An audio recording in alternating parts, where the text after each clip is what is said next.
এটা আমরা রেকর্ড করতে চাচ্ছি, ঠিক আছে। কপি বলতে আমরা কি বুঝি? ধরেন আমাদের ফটোকপি একটা মেশিন আছে, আমরা চিনি। এটা থেকে আমরা হুবহু একটা কাগজ আরেকটা কাগজ বাইর করে নিয়ে আসতে পারি, এটার একটা ছবি নিয়ে আসতে পারি, ঠিক না, ইমেজ।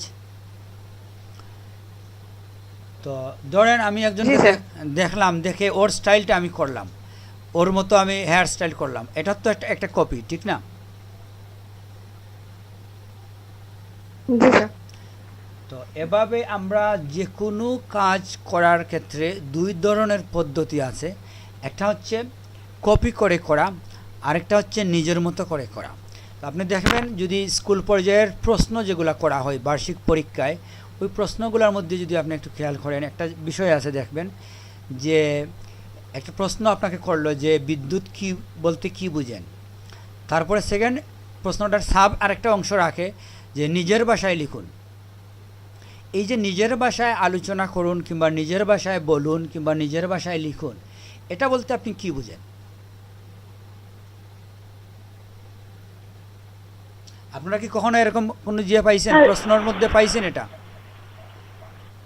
হ্যাঁ, নিজে যেটা বুঝতে পারছি মানে ওই টপিকটা পড়ার পর নিজে যা বুঝতে পারছি সেটাই লেখা, ওই বইয়েরটা কপি না করে এক্সাক্টটা না লিখে আমরা যেটা বুঝতে পারছি সেটাই। হ্যাঁ, তো এটা হচ্ছে জ্ঞানের প্রথম শর্ত, বুঝছেন। একটা অধ্যায় আপনি পড়লেন, এখন কি বুঝলেন আপনি নিজের ভাষায় লিখুন, আলাদা কোনো প্রশ্নেরই প্রয়োজন নাই। এই অধ্যায়টাতে এই বিষয় নিয়ে কথা হয়েছে, তো এখন এই বিষয়ের 10টা প্রশ্ন তৈরি করে আপনাকে দাদার মধ্যে ফেলে দেওয়ার কোনো মানি নাই। আপনাকে আমি এভাবে বলতে পারি যে এই অধ্যায়টা আপনি কি বুঝলেন নিজের ভাষায় লিখুন।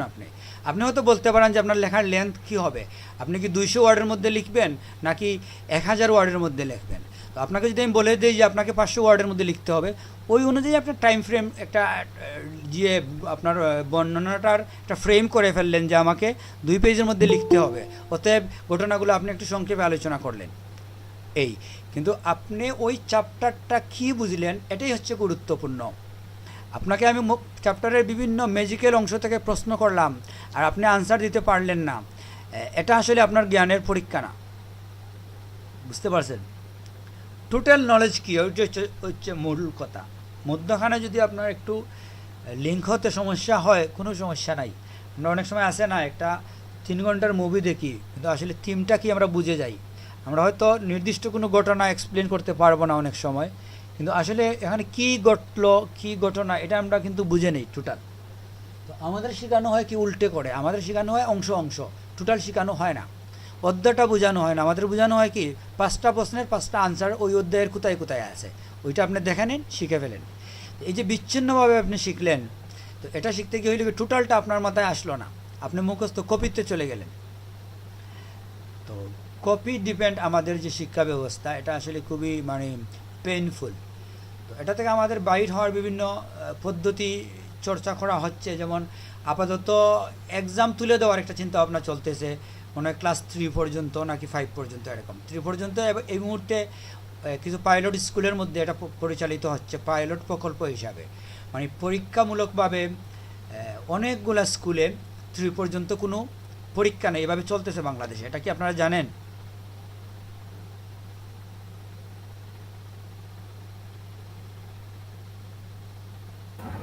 জি স্যার। শুনছেন আপনি? কোথায় শুনছেন আপনি? পত্রিকায়?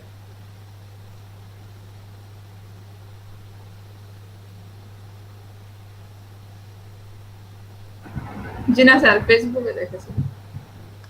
তো যাই হোক, তো যেটা হচ্ছে যে এটাই হচ্ছে শিক্ষা, যে আপনাকে এরকম প্রশ্ন বাছাই করে প্রশ্ন করলে হবে না, এটা আসলে শিক্ষার কোনো পদ্ধতি না। এটা আমরা আসলে উদ্ভটভাবে তৈরি করে নিছি। হয়তো কিছু কার্যকারণ আছে তৈরির পিছনে, সেটা আলাদা বিষয়, কিন্তু ওই কার্যকারণ কি এটা আমরা দেখবো না। আমাদের কাজ হচ্ছে যে আমরা আসলে পদ্ধতিটা যদি ভুল হয় এটা আমরা চেঞ্জ করে নেব। তো আপাতত এটা পরীক্ষামূলক চলতেছে। এই যে সৃজনশীলতে আসা কিংবা আরও বিভিন্ন ট্রাই করা, এটা হচ্ছে ওই জন্যই যে প্রশ্ন ডিপেন্ড, আপনার আনসার মুখস্থ করবেন না। তো আপনাদের ওই ভিডিও দেখে কাজ করলে হবে না, এটাই হচ্ছে আমাদের উদ্দেশ্য। আপনাদের কাজ করতে হবে, ক্লাসে আপনি একটা জিনিস দেখলেন ওইটা রিয়েলাইজ করতে হবে, এক্সপেরিমেন্টালি আপনাদের শিখতে হবে, ঠিক আছে। যে একটা মিনিট।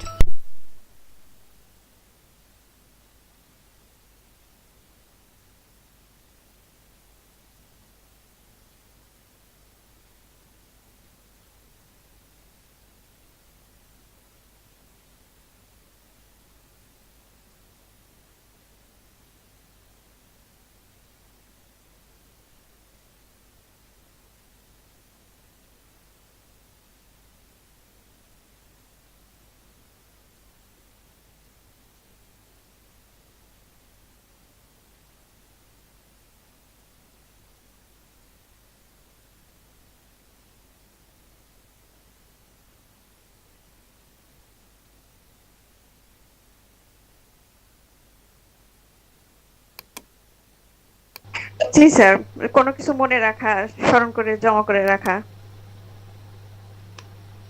হ্যাঁ, আর কেউ কি র্যাম সম্বন্ধে কিছু জানেন?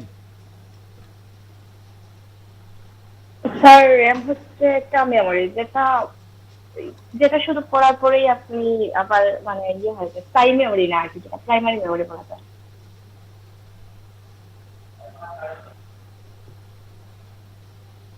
আচ্ছা, এটা আসলে এখনো ক্লিয়ার হয় নাই। আর কেউ কি বলতে পারবেন কিছু? এর বাইরে কিছু বলতে পারবেন?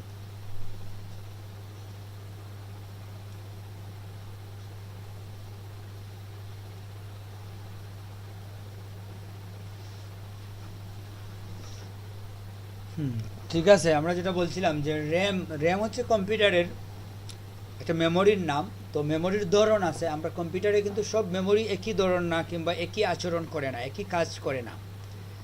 তো র্যামের ধরনটা কি? জি স্যার, র্যাম স্যার র্যামের ধরন হলো যে আমি সাময়িক যেটা করলাম সেটাই শুধু সে মানে মনে রাখতে পারবে, কিন্তু স্থায়ীভাবে কিছু মনে রাখতে পারবে না, এইটাই তো। আর রম যেটা সেটা স্থায়ীভাবে থাকে। ঠিক আছে, আমরা রম নিয়ে কথা বলবো না এখন, আমরা শুধু র্যাম নিয়ে থাকবো। আপনি যেটা বলছেন এটা এক অর্থে সত্য, কিন্তু আরেক অর্থে আবার এটা সম্পূর্ণ না। সম্পূর্ণ না এই জন্য যে এরপরে আরও কিছু কথা থেকে যায়। আপনি ওইটা বললে র্যামের ধর্মটা কিংবা র্যামের যে আচরণ, বিহেভিয়ারটা পুরাপুরি ক্লিয়ার হয় না। র্যাম র্যামের কাজটা কি এটা আপনার ওই কথায় আংশিক ক্লিয়ার হয়। বুঝতে পারছেন? জি স্যার। তো আমরা যদি দেখতে চাই যে আসলে র্যাম কি করে, র্যামটা হচ্ছে জেনারেলি যেটা হয় আর কি, যে আপনি যখন কম্পিউটারটা অন করবেন, অন করার পরে কম্পিউটার কি করে, প্রথমে কি ধাপগুলো অতিক্রম করে, এটা যদি আমরা একটু দেখি। যে একটা কম্পিউটার পাওয়ার অন করার পরেই ফার্স্ট যেটা হয়, কম্পিউটারের বোর্ডের মধ্যে, মাদার বোর্ড বলে এটাকে, বোর্ডের মধ্যে একটা মেমোরি চিপস আছে যেটার মধ্যে একটা প্রোগ্রাম দেওয়া আছে। ওই প্রোগ্রামটা অ্যাক্টিভেট হয়। ফার্স্ট অ্যাক্টিভেট হয় কি করে, সে বিভিন্ন হার্ডওয়্যার কানেকশন চেক করে যে এই কম্পিউটারের মধ্যে, এই বোর্ডের মধ্যে কি কি লাগানো আছে, keyboard, mouse, microphone, monitor, speaker, printer, এই যে হার্ডওয়্যারগুলো কানেক্টেড আছে ওইগুলোর একটা চেক নেয়, দ্রুত একটা চেক করে যে এই পার্টস লাগানো আছে কি না, ইনশিওর হয় যে এটা আছে। এটা অনেকটা এরকম যে আপনি ঘুম থেকে ওঠার পরে আপনি শিওর হতে হয় আপনার পা আছে কিনা, হাত আছে কিনা। কারণ আপনি ঘুমানোর পরে ভুলে গেলেন, আপনি ঘুমের মধ্যে যদি আমরা আপনার হাতটাকে অচেতন করে কেটে নিয়ে যাই, এক্সাম্পল, ঘুম থেকে উঠে কিন্তু আপনি ওই হাত দিয়ে ধরতে চাইবেন কিছু, আপনি জানেন না আপনার হাতটা যে নাই। ক্লিয়ার?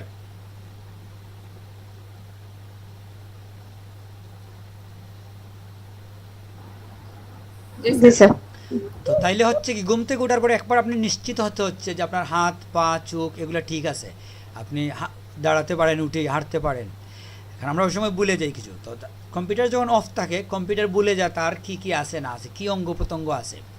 তো যখন আমরা কানেক্টেড হই, পাওয়ার অন করি, প্রথম এই যে মেমোরিটার মধ্যে একটি প্রোগ্রাম দেওয়া আছে, যে প্রোগ্রামের কাজ হচ্ছে এই ইনপুট আউটপুট ডিভাইসগুলোর একটা রিপোর্ট তৈরি করা, দ্রুত হয়তো কয়েক মিলি সেকেন্ডের মধ্যে এই রিপোর্টটা নেয় যে কী কী কানেক্টেড আছে। নেওয়ার পরে কি করে, এই তথ্যটা সে অপারেটিং সিস্টেমের কাছে দেয়। অপারেটিং সিস্টেম উইন্ডোজ হতে পারে, অন্য অপারেটিং সিস্টেম হতে পারে, আমরা আপাতত উইন্ডোজই বুঝি। অপারেটিং সিস্টেম কী করে, ওই রিপোর্ট অনুযায়ী কী করে সে কানেক্টেড হয় এই পার্টসগুলোর সাথে। অর্থাৎ একটা অপারেটিং সিস্টেম থেকে একটা কম্পিউটার পরিচালিত করি। আমি যখন কপির অর্ডার দিই, মনে করেন পেন ড্রাইভ থেকে আমি হার্ড ডিস্কে একটা ফাইল কপি করলাম, এটা বায়া কি, বায়া উইন্ডোজের মাধ্যমে আমি পেন ড্রাইভের একটা ফাইলকে কপি করে হার্ড ডিস্কে নিয়ে যাচ্ছি, আরেকটা মেমোরিতে নিয়ে যাচ্ছি। এই কাজটা, যে প্রক্রিয়াটা সম্পন্ন হয় দুইটা হার্ডওয়্যারের মধ্যে যখন আমরা কানেক্টেড হয় কিংবা কমিউনিকেশন হয়, এটা হচ্ছে মধ্যবর্তী ব্যক্তি হচ্ছে অপারেটিং সিস্টেম। অপারেটিং সিস্টেম এই দুইজনের সাথে কিসের ভিত্তিতে রিলেশন তৈরি করে, ওই যে প্রথম যে রমের যে তথ্যটা, যে পার্টস চেক করে যে কম্পিউটার অন হওয়ার পরে, ওই রিপোর্টের ভিত্তিতে সে পার্টসগুলোর সাথে সম্পর্ক তৈরি করে। আচ্ছা, অপারেটিং সিস্টেম। এখন যেটা হচ্ছে আমাদের, এটা হচ্ছে কম্পিউটার স্টার্ট হওয়ার একটা ধাপ। তো আমরা যেটা বলতে চাচ্ছি যে এই ধাপের মধ্যে র্যামের ফাংশনটা কি হচ্ছে দেখেন। র্যাম ধরেন আপনি একটা হোয়াইট বোর্ড, যেখানে ক্লাসের মধ্যে আমরা কোনো কিছু লিখি। তো যখন আমার একটা অঙ্ক আপনাকে বোঝাচ্ছি, অঙ্কটা আমি লিখলাম, যখন আপনাকে আমি একটা ত্রিভুজ বোঝাচ্ছি, আমি ত্রিভুজ ড্রয়িং করলাম, তখন ওই অঙ্কটা কিন্তু বোর্ডের মধ্যে আর নাই, এটা আমি মুছে দেব, ঠিক না? তো র্যাম হচ্ছে এরকম একটা অস্থায়ী মেমোরি, আমাদের কারেন্ট ওয়ার্ক, চলমান কাজগুলাকে সে ধরে রাখে। ওইটা যদি আপনি স্থায়ী কোথাও ট্রান্সফার করতে চান, ওই বোর্ড থেকে ধরেন খাতায় নেবেন, মোবাইল দিয়ে ছবি তুলে নেবেন, এভাবে তো আমরা একটা বোর্ড থেকে কোনো তথ্যকে নিয়ে আসতে পারি, ঠিক না? তো ওইটার প্রক্রিয়া আছে, ওইটা ওইভাবেই আপনি ওই যখন আপনি একটা কাজ সংগঠিত হচ্ছে র্যামের মধ্যে, কাজের ফলাফলটাকে আপনি ধরে রাখতে চান, তাইলে আপনাকে একটা প্রক্রিয়ার মাধ্যমে যেতে হবে। আপনি কোন মেমোরিতে নেবেন, নাম কি দিবেন, লোকেশন কি দিবেন, ফোল্ডার কি, ওই জিনিসটা মেনটেন করে আপনি একটা পার্মানেন্ট মেমোরিতে আপনি নিয়ে যাবেন আপনার তথ্যটাকে। কিন্তু নেওয়ার আগ পর্যন্ত শুরুতেই যখন আপনি মনে করেন ফটোশপে ঢুকে একটা ছবি ড্রয়িং করলেন, এটা তো আপনি সেভ করেন নাই, কিন্তু আপনি তো এটা দেখতে পাচ্ছেন, এটা তো আছে। থাকা মানে হচ্ছে কি মেমোরি, আপনি মেমোরিতে দেখতেছেন একটা তথ্য, কিন্তু ওটা আপনি সেভ করেন নাই, কারণ সেভ করতে হলে আপনার একটা প্রক্রিয়া আছে, আপনাকে নাম দিতে হবে, লোকেশন দিতে হবে, সাইজ দিতে হবে, কিছু বিষয় দিতে হয় সেভ করতে গেলে। তো স্টার্টিং কাজটা কি করে র্যামের মধ্যে ঘটে, যখনই আমি কোনো কাজ শুরু করি ওইটা র্যামের মধ্যে ঘটে। কাজটার ফলাফল আমি চাইলে রাখতে পারি সেভ করে, না চাইলে আমি কতক্ষণ প্র্যাকটিস করলাম একটা ছবিতে ক্যান্সেল দিয়ে বেরিয়ে আসলাম, ওইটা র্যামের ভিতরে কিছু সময় কাজটা ঘটলো, তারপরে আবার এটা বেনিশ হয়ে গেল, ওইটা কোনো স্থায়ী মেমোরিতে আপনি সেভ করেন নাই। তাইলে র্যামের কাজ হচ্ছে কি, কোনো কাজ চলমান অবস্থায় সেটাকে ধরে রাখা। এখন আপনি ধরেন এই মুহূর্তে আমি আমার স্ক্রিনের মধ্যে 4টা প্রোগ্রাম আমি ওপেন করে রাখছি, এই 4টা প্রোগ্রামই র্যামের মধ্যে আমার লোড হয়েছে। এখন আমি যদি আরও 4টা প্রোগ্রাম ওপেন করি, আমার কম্পিউটারটা স্লো হয়ে যাবে। যদি আমার র্যাম ক্যাপাসিটি কম হয় এট এ টাইম, ধরেন আমার র্যাম হচ্ছে 4 GB, এখন আমি যদি বড় বড় 4-5টা প্রোগ্রাম ওপেন করি, তাহলে র্যামটা যখন ফুল হয়ে যাবে, আরেকটা প্রোগ্রাম আপনি লোড করতে গেলে অস্বীকার করবে, অলরেডি মেসেজ দেবে ইয়োর র্যাম ইজ ফুল, আপনি আরেকটা প্রোগ্রাম ওপেনই করতে পারেন না, এরকম মেসেজ দিয়ে দিবে আপনাকে। অর্থাৎ আপনি যখনই কোনো কাজ করতে যাবেন, কোনো অ্যাপ্লিকেশন ওপেন করে, ওই অ্যাপ্লিকেশনটা টেম্পোরারি র্যামের মধ্যে এসে লোড হবে। বুঝতে পারছেন? কে বুঝেন নাই বলেন? জি স্যার, বুঝেছি। সবাই বুঝে গেছেন? যে নিহাল সাকলাইন, আপনি আসেন মাইকে।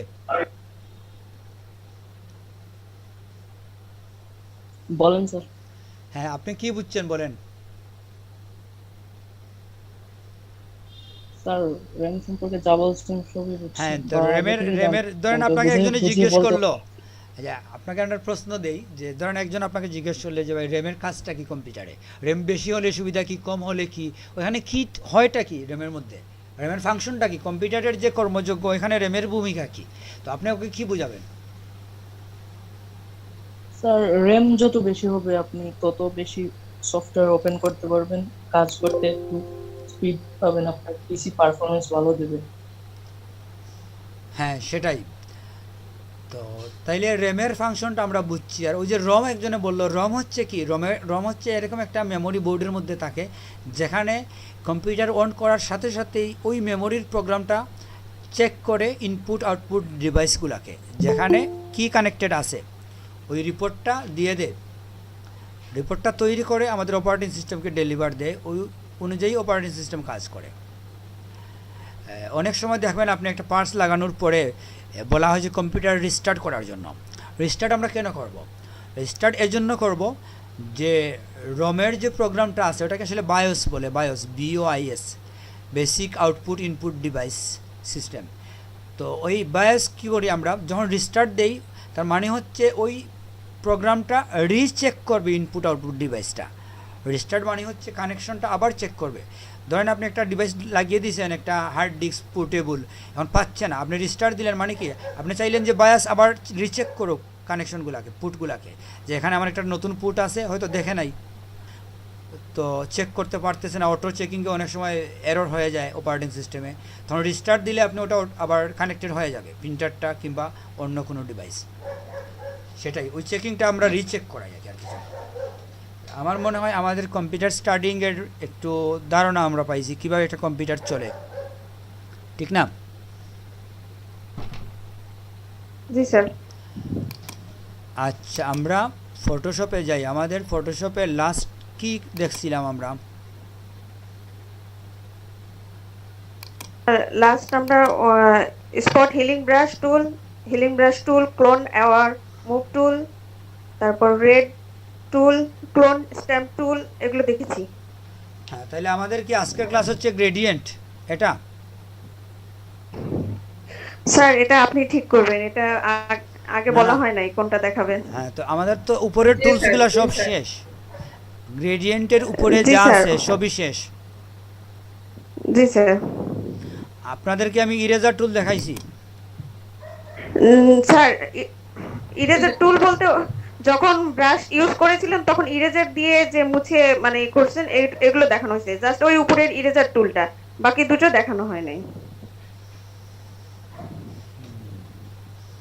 এগুলো আসলে খুব সংক্ষেপে দেখানো যায়, এটা অত জটিল কিছু না। আমরা ঠিক আছে, আমরা ইরেজার টুল তো বুঝি, আমরা ব্যাকগ্রাউন্ড ইরেজ টুলটা দেখি একটু, আর ম্যাজিক ইরেজার টুলটা দেখব। জি স্যার। আমাদের তো পিছনের ক্লাস নিয়ে আশা করা যায় কোনো সমস্যা নাই, আমরা নতুন ক্লাস শুরু করে দিতে পারি, ঠিক আছে? নাকি কারো কোনো জি, সমস্যা স্যার। আছে? স্যার আপাতত এখনো সমস্যা পাই নাই, যেভাবে করেছি হয়েছে আর কি। এগুলো আসলে আপনারা প্র্যাকটিস করেন, যত প্র্যাকটিস করবেন, এগুলো বললাম না, যেটা আপনার মুখস্থ করতে যায় না, আপনারা প্র্যাকটিস করেন। ভিডিও এগুলো আসলে আমরা আমাদের ইয়ে থেকেও বলে দেওয়া হয়েছে যে আপনারা ভিডিওটার সাথে সাথে দিয়েন না স্টুডেন্টদের, ওরা ভিডিও ডিপেন্ড হবে। আপনি লাইভ ক্লাস করে যদি ভিডিও থেকে প্র্যাকটিস করে তাহলে লাইভ ক্লাসের মানে কি? তো যে জন্য আপনারা ভিডিও ডিপেন্ড হবেন না, ভিডিও আমরা মাঝে মাঝে প্রয়োজনে স্যার। দেবো না, বুঝছেন?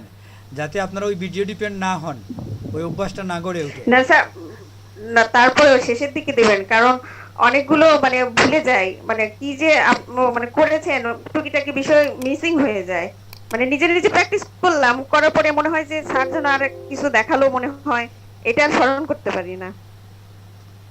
হ্যাঁ, সেটা ঠিক আছে, আমরা আসলে ভিডিও দেবো না এরকম বলতেছি না, আমরা ভিডিও দেবো অবশ্যই। আমরা বলছি যে আপনি ওই ভিডিওতে ডিপেন্ড হবেন না, ওইটা আপনাকে বুঝতে হবে যে আপনি একবার দুইবার প্র্যাকটিস করবেন এক্সপেরিমেন্টালি, মানে আপনার একটা কাজ হচ্ছে না, আপনি আবার ট্রাই করেন, সম্ভাব্য বিষয়গুলো একটু খতিয়ে দেখেন যে ওইভাবে নাকি ওইভাবে, সাথে সাথেই আপনি দেখতে যাবেন না, একটু পরে দেখেন, বুঝছেন? স্যার। কিছু সময় আপনি নিজের জি, মতো স্যার। একটা এক্সপেরিমেন্ট করেন। এটা হচ্ছে এই শেখাটা হচ্ছে এক্সপেরিমেন্টালি শেখা, আপনি দেখে দেখে আসলে শেখা যায় না, বুঝছেন? এই ধাপগুলো আপনি দেখে আসবেন ভিডিওতে, ওখানে এসে আবার ভুলে যাবেন এই ধাপের পরে কোন ধাপ, তো আবার ভিডিও দেখবেন, ওইভাবে আপনি একটা টুলসের ব্যবহার দেখবেন 2 ঘন্টা, এটা দেখা ঠিক না এরকম। ওইটা আপনি স্যার। এক্সপেরিমেন্ট করে 2 ঘন্টা কাটান, এই ক্ষেত্রে আপনার আরও অনেক জিনিস শিখে যাবেন আপনি। জি স্যার। তো যেটা হচ্ছে, তো আমরা যদি ইরেজার টুলের বিষয়টা দেখি,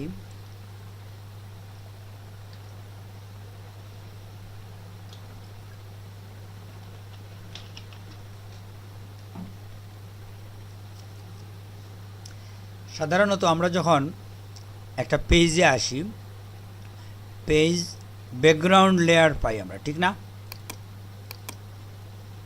এটা তো জি বুঝেন। স্যার। তো এই ব্যাকগ্রাউন্ড লেয়ারের মধ্যে জি, স্যার। দেখেন, ব্যাকগ্রাউন্ড লেয়ার সবসময় লক থাকে এবং একটা কালার থাকে। আপনি যদি এরপরে কোনো লেয়ার নেন, এই ব্যাকগ্রাউন্ড লেয়ারের পরে কোনো লেয়ারে যান, এটা কিন্তু ট্রান্সপারেন্ট, এই লেয়ারটা কোনো কালার নাই, দেখেন আপনি। আমি ব্যাকগ্রাউন্ড লেয়ারটাকে হাইড করে রাখলাম, এভাবে তো আমরা হাইড করতে পারি, ঠিক না? তাইলে আমাদের এই লেয়ারে কিন্তু ব্যাকগ্রাউন্ড কালার নাই, এটা তো নিশ্চিত। আমরা আরেকটাতে যাই, আমরা এটা তো নাই, ধরেন এটাতে আমি একটা কালার দিলাম এক্সাম্পল, তাইলে আমার যেটা হচ্ছে যে এই একটা ব্যাকগ্রাউন্ড লেয়ার আছে আমার, আর এখানে আরেকটা আছে, ঠিক না? আর এটার মধ্যে কিছু নাই, তাইলে বাই ডিফল্ট আমরা ব্যাকগ্রাউন্ড লেয়ারের মধ্যে একটা কালার পাই, আর বাকি লেয়ারগুলো ট্রান্সপারেন্ট হয়ে আসে, চাইলে আমরা কালার দিতে পারি। এটা তো ক্লিয়ার?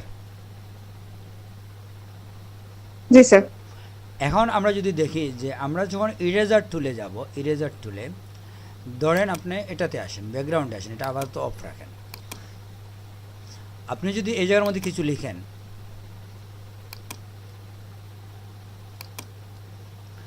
তো আপনি যদি ইরেজার টুলে যান, গিয়ে ব্রাশটাকে একটু বড় করেন। আচ্ছা, এটা আপনি জানেন যে কখনো যদি আপনার কিবোর্ডে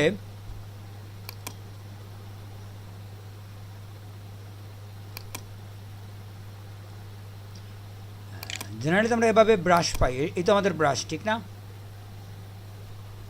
জি স্যার, এটা আমারও প্রশ্ন ছিল, মাঝে মাঝে এরকম চারকোনা হয়ে যায় কি করে?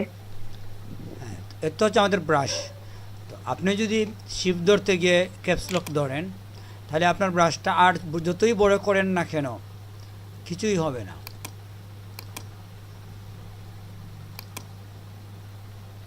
কিন্তু যদি আপনি ক্যাপস লক উঠিয়ে দেন, তাহলে দেখেন আপনার ব্রাশের কি অবস্থা।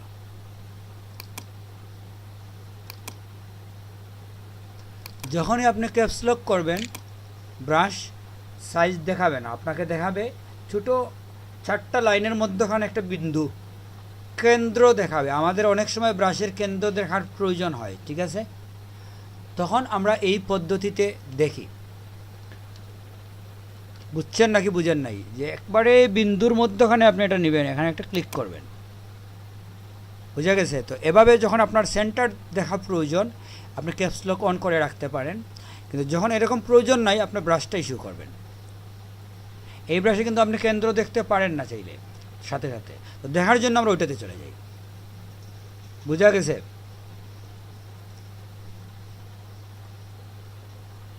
জি স্যার, বুঝেছি।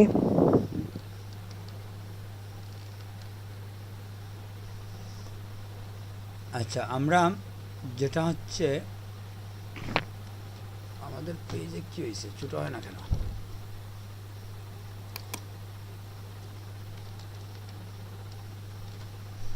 হ্যাঁ, তো আমরা যদি ইরেজার টুল নেই, এই ইরেজার টুল, তাহলে আপনাদের ইরেজার টুলে সাধারণত আমরা ব্যাকগ্রাউন্ডের যে কালারটা আছে এটাই আসে। ব্যাকগ্রাউন্ডের কালার বলতে কি, আপনি আসলে যখন একটা লেয়ার ইরেজ করবেন, তখন আপনাকে ব্যাকগ্রাউন্ড লেয়ারে তো একটা কালার থাকে সবসময়, থাকে না? আবার বুঝেন,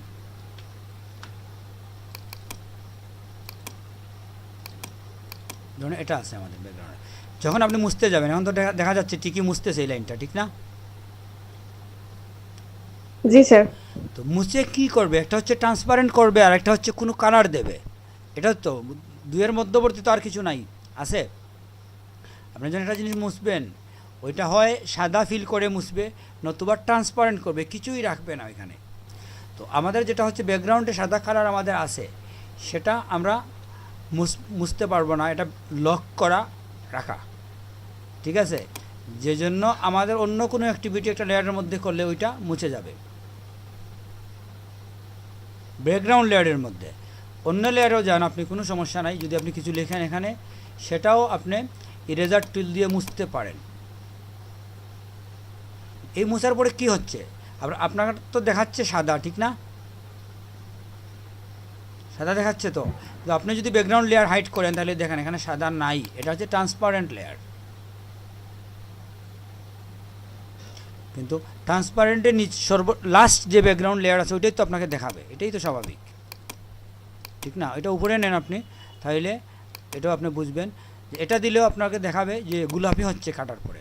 আসলে তো গোলাপি হচ্ছে না, হচ্ছে ওটা নিচের লেয়ার দেখাচ্ছে উপরের কন্টেন্ট মুছে দেওয়ার জন্য। বুঝতে পারছেন নাকি বুঝেন নাই?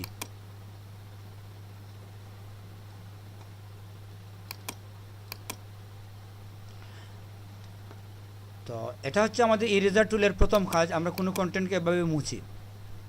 এটার যদি ব্যাকগ্রাউন্ডে কিছু না থাকে, তাহলে আমাকে ট্রান্সপারেন্টই দেখাবে, ট্রান্সপারেন্ট লেয়ার থেকে আমরা মুছি যদি।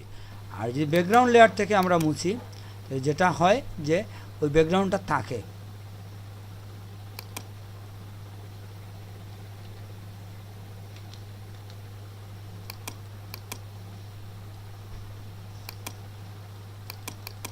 তো আপনি যদি চান যে ব্যাকগ্রাউন্ডটাও মুছে দেবেন, ব্যাকগ্রাউন্ডে কিছু রাখবেন না, ওই ক্ষেত্রে এখানে ব্যাকগ্রাউন্ড ইরেজার আছে একটা, দেখেন ব্যাকগ্রাউন্ড ইরেজার দিলে কি হয়, আপনার যখনই আপনি ব্যাকগ্রাউন্ড ইরেজার দিয়ে ক্লিক করবেন, এখানে দেখেন এটা হচ্ছে ব্যাকগ্রাউন্ড লেখা, এখানে আছে লক, ঠিক না? যখন আপনি ব্যাকগ্রাউন্ড মুছতে যাবেন ওইখানে কি পরিবর্তন হয়েছে দেখেন তো। ট্রান্সপারেন্ট হয়ে গেল স্যার মনে হয়। স্যার লেয়ারটা আনলক হয়ে গেছে। হ্যাঁ, লেয়ার আনলক হয়ে গেছে, কারণ লক লেয়ারের আপনি ব্যাকগ্রাউন্ড রিমুভ করতে পারেন না। তো যখনই আপনি ব্যাকগ্রাউন্ড রিমুভের কমান্ড দিবেন স্বয়ংক্রিয়ভাবে যে কোনো লেয়ারই আনলক হয়ে যাবে, এবং এটা ব্যাকগ্রাউন্ড লিখেই থাকবেন। আনলক যখন হয়ে যাবে এটা হবে লেয়ার 0। তো আসলে লক লেয়ার ব্যাকগ্রাউন্ড হিসাবে রাখার কারণ কি এটা আপনারা আস্তে আস্তে বুঝে নেবেন। সাধারণত আমরা একটা ব্যাকগ্রাউন্ড লেয়ার লক রাখি, ট্রান্সপারেন্টের মধ্যে অনেক সময় আমরা কাজ করি না, কারণ কাজের সুবিধার জন্য একটা মানে অদৃশ্য জায়গার মধ্যে আপনি কাজ করলে কাজের যে অসুবিধা হয়, যদি একটা কোথাও রাখা থাকে আপনার টেবিলের মধ্যে রাখেন, আপনি একটা কালারের মধ্যে কিছু রেখে কাজ করেন, ওইটা আপনার কাজের সুবিধা হয়। যে জন্য আমরা কী করি, আমাদের যে কোনো ছবিতে কাজ করার সময় ব্যাকগ্রাউন্ডে একটা লেয়ার লক রেখে দিই কোনো কালার দিয়ে, আমাদের কাজের সুবিধার জন্য। এটা মোটামুটি প্রয়োজন। তো বিশেষ বিশেষ কারণে তো আমরা সেটা সরিয়েও ফেলতে পারি কিংবা হাইড করে আমাদের কাজগুলো করতে পারি। ব্যাকগ্রাউন্ড রেখে দিলাম একটা, অসুবিধা কী? তো এটা হচ্ছে ব্যাকগ্রাউন্ড লেয়ারকে যদি আপনি মুছে দিতে চান কিছু, তাহলে এটা ইউজ করবেন। এটা কাজ হচ্ছে যখনই এটা আপনি এরকম দেবেন এটা উঠে যাবে, উঠে যাওয়া মানে হচ্ছে এটা মুভ হবে, রিসাইজ হবে, এভরিথিং হবে, এটা লক না। টোটাল এই কাজগুলা উঠে গেছে। আমরা তো লকের এই কাজগুলা দেখছি শুরুতে, ঠিক না? জি স্যার দেখেছি। এগুলো আপনি প্রয়োগ করতে হবে, প্রয়োগ করে আপনার নিজের মধ্যে নিয়ে আসতে হবে, আয়ত্তে নিয়ে আসতে হবে। এগুলো কিন্তু আমাদের প্রজেক্টের মধ্যে এগুলোর ব্যবহার হবে বারবার। তো আপনার যদি আয়ত্তে না থাকে টুলসগুলা, ব্যবহার করতে গিয়ে আপনি খুঁজাখুঁজি করতে হবে অনেকক্ষণ। তো তাইলে আমরা ব্যাকগ্রাউন্ড লেয়ার ডিলিটের বিষয়টা বুঝছি। আর লাস্ট যেটা হচ্ছে এখানে সেটা হলো ম্যাজিক ইরেজার টুল। ম্যাজিক ইরেজার মানে কি, এক কালার একসাথে মুছে দেবে। সিমিলার কালার, আপনার যদি কোথাও সিমিলার কালার থাকে ওইটা এক ক্লিকে মুছে যাবে। বুঝতে পারছেন? আর ব্যাকগ্রাউন্ডে গিয়ে যদি এরকম দেন পুরা এটা ট্রান্সপারেন্ট হয়ে যাবে, কিছুই থাকবে না এখানে আর। যতটুকু চান আপনি এটাতে গিয়ে আপনি চাইলেন যে নির্দিষ্ট একটা অংশ আপনি কেটে দেবেন, শো করেন। এখন আপনি যদি এটা থেকে এখানে ক্লিক করেন, ঠিক কতটুকু মুছে গেছে দেখেন। আপনি ওটা উঠান তখন বুঝবেন মুছে গেছে, চলে গেছে না? ওই যে বোঝা যায় না কেন, আপনি যদি আবার ব্যাকগ্রাউন্ড লেয়ার শো রাখেন বুঝবেন না আপনি যেটা কেটে গেছে, বুঝবেন? তাৎক্ষণিক বোঝা যাবে না। এখানে কিছু ক্ষেত্রে হয়তো বোঝা যাবে, অনেক ক্ষেত্রে আপনি বুঝবেন না। তো যে জন্য ব্যাকগ্রাউন্ডকে মাঝে মাঝে হাইড করে আপনার কমান্ডটা কি প্রয়োগ হইল কি হইল না এটা শিওর হতে পারেন। এই হাইড শো বিষয়টা আপনাকে অভ্যস্ত হয়ে যেতে হবে। বিভিন্ন কাজ করার সময় বারবার আপনি হাইড করবেন, শো করবেন, এটা মানে আপনার কাছে একটা এক্সপেরিমেন্টাল মানে দেখার বিভিন্ন ভঙ্গি হিসাবে আপনি নিতে হবে, কাজকে ইউজ করতে হবে, এগুলোকে আপনার ব্যবহার করতে হবে। তো তাইলে আমরা নির্দিষ্ট কোনো অংশকে সিলেক্ট করেও সিমিলার কালার যদি হয়ে থাকে এক ক্লিকে উঠে দিতে পারি আমরা, ঠিক না? একটা অংশ আমি কেটে দিলাম এভাবে, এখানে আমি যা করি করব। আমি যদি এখন অন্য একটা লেয়ার কেটার নিচে নিয়ে আসি, ধরেন এটাতে নিয়ে এসে যদি এখানে আমি কোনো কাজ করি, কেটে দিলাম। এখন যদি আমি এই লেয়ারের মধ্যে একটা ফিল দেই কোনো কিছু দিয়ে, তাহলে দেখেন এটা কিন্তু আলাদা। আপনার কি মনে হচ্ছে যে এটা ফিক্সড, নীলটা এখানে ফিক্সড হয়ে গেছে এরকম মনে হচ্ছে? এই পিঙ্কের সাথে কি নীলটা ফিক্সড নাকি এটা নীল পিঙ্কের সাথে নাই? আপনি কি বলেন? হ্যালো, ফিক্স মনে হচ্ছে। বুঝি নাই। ফিক্সড মনে হচ্ছে স্যার। আর কেউ? হ্যাঁ স্যার, ফিক্সডই তো মনে হচ্ছে।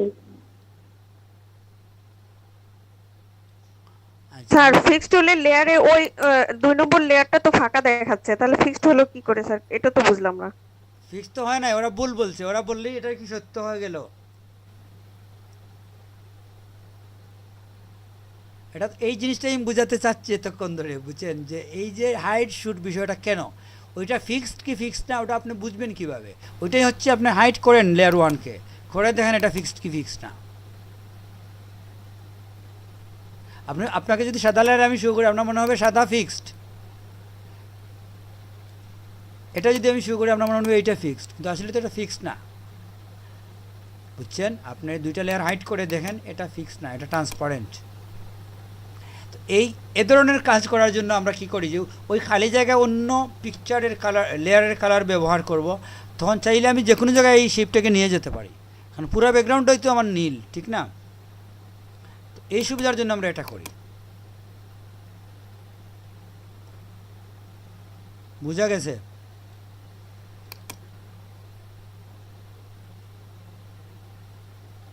কে বুঝেন নাই?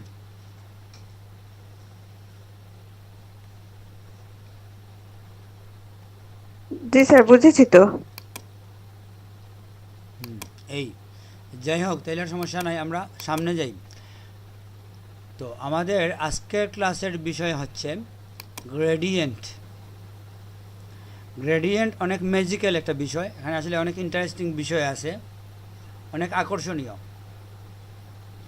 আমরা আস্তে আস্তে দেখি। আমরা কোনো ছবির উপরে কাজ করব।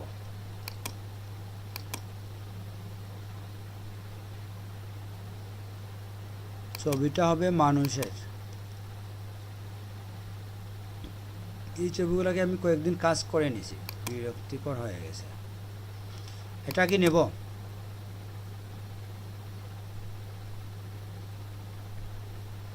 এই ছবিতে আপনাদের কারো অবজেকশন আছে?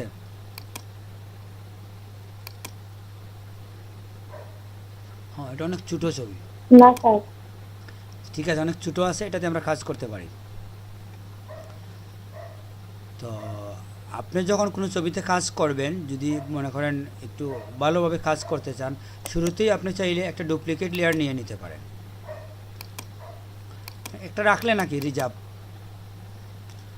তো আমাদের আসলে ওই রকম প্রয়োজন নাও হতে পারে, আমরা একটা নিউ লেয়ার নিয়ে রাখলাম, ট্রান্সপারেন্ট লেয়ার একটা। এই তো আমাদের 2টা লেয়ার, এই হচ্ছে আরেকটা লেয়ার, ঠিক আছে? এটাতে আমরা কাজ করবো এখন, এটাতে। তো আমরা গ্রেডিয়েন্ট ইন জেনারেলি যেটা হচ্ছে, আপনি যখন গ্রেডিয়েন্টে ক্লিক করবেন, এটাতে যখন ক্লিক করবেন, তখন আপনার এই জায়গার মধ্যে কালার কি এটা একটু দেখতে হবে। আমরা 2টা কালার দিলাম বোঝার সুবিধার জন্য, একটা হচ্ছে গ্রিন, একটা হচ্ছে ব্লু। আমরা কিছু জিনিস ঠিক করে নিই, এগুলো আসলে 100 থাকার কথা, এগুলো নর্মাল থাকার কথা। এটাতে আমরা কাজ করছি তো এই জন্য এলোমেলো আছে। আমি স্ট্যান্ডার্ড সেটিংয়ে নিয়ে আসলাম, এটা এখানে থাকার কথা। হ্যাঁ, এই হচ্ছে আমাদের স্ট্যান্ডার্ড সেটিং। যাই হোক, এখন যেটা হচ্ছে দেখেন, যে জেনারেলি প্রথম যে গ্রেডিয়েন্টটা আছে এটাই সিলেক্ট থাকে, এবং এটা লাইভ চেঞ্জ হয় এই 2টার সাথে। আপনি যদি চান এখানে নীল থাকবে না, গ্রে নিয়ে আসবেন, আপনি গ্রে নিয়ে আসেন, তাহলে গ্রে এবং ধরেন এটা সবুজই বলি, যাই বলি, এই 2টার সাথে এখানে কম্বিনেশন হচ্ছে, ঠিক না?